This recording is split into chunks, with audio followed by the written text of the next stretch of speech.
चेन्नई गेलं, पार्टी गेलं, सगळंच गेलं. मग लढा आता कमळाबाईवर. अशी परिस्थिती येणार आहे आता काळामध्ये. कमळाबाई बद्दल कोण कोण बोलायचं पूर्वी? लय भारी भारी भाषण होते, लय भारी वाटायचं आपल्याला.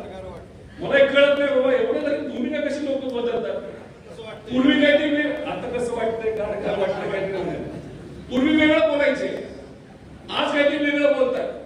मग पुढे बसणाऱ्या लोकांना सुद्धा कळत नसेल अरे काय चाललंय, पूर्वी काय ना आता काय. ते राज ठाकरे साहेब कसे टीव्ही लावायचे, व्हिडिओ लावायचे, जसं मोठ्या मोठ्या सभेमध्ये आपण व्हिडिओ लावतो तो व्हिडिओ. अशी परिस्थिती येणार. अरे भूमिका फिक्स नाही.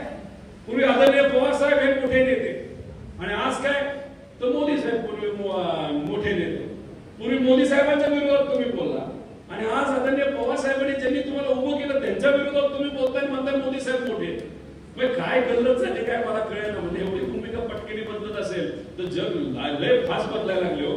म्हणजे आम्ही सत्ता बघितली 5 वर्षात, आम्ही विरोध पण बघितला, आम्ही कुटुंब फुटताना बघितलं, आम्ही पार्टी फुटताना बघितली, आम्ही करोनासारखा काळ बघितला. काय काय बघायचं राहिले काय माहिती. 7-8 महिने राहिले.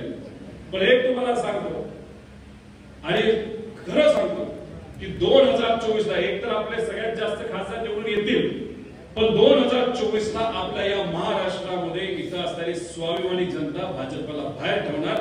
महाविकास आघाडीचं सरकार हे आपल्या या महाराष्ट्रामध्ये आल्याशिवाय राहणार नाही हे आपल्या सर्वांना इथं सांगतो. वाटतंय मी आज तुम्हाला सर्वांना सांगतो, ही जी लोक आहेत ना, हे जे घड्याळ आहे ना, घड्याळ पूर्वी त्या घड्याळामध्ये टाइम किती असायचा 10 वाजून 10 मिनिटं. आता बदललाय. तटकरे साहेब म्हणतात ना वही घडी लेकिन टाइम अलग काहीतरी असं म्हणतात. तर 10 वाजून 10 मिनिटं आपल्या काळामध्ये होता आणि आता त्या घड्याळामध्ये 4 वाजून 20 मिनिटं वाजले. काय कलम असतं 4:20 कशाचं असतं? त्याचा अर्थ काय असतो बोल मला सांगा. काय फ्रॉडचं असतं. आता पक्ष चोरून नेला, चिन्ह चोरून गेला, ह्याला काय म्हणणार आपण? 420 म्हणणार ना. ही 420 करणारे सगळे गँग भाजप बरोबर गेलेली, पण जास्त काळ काय सत्तेत राहणार नाही. बदल हा होणार नाही.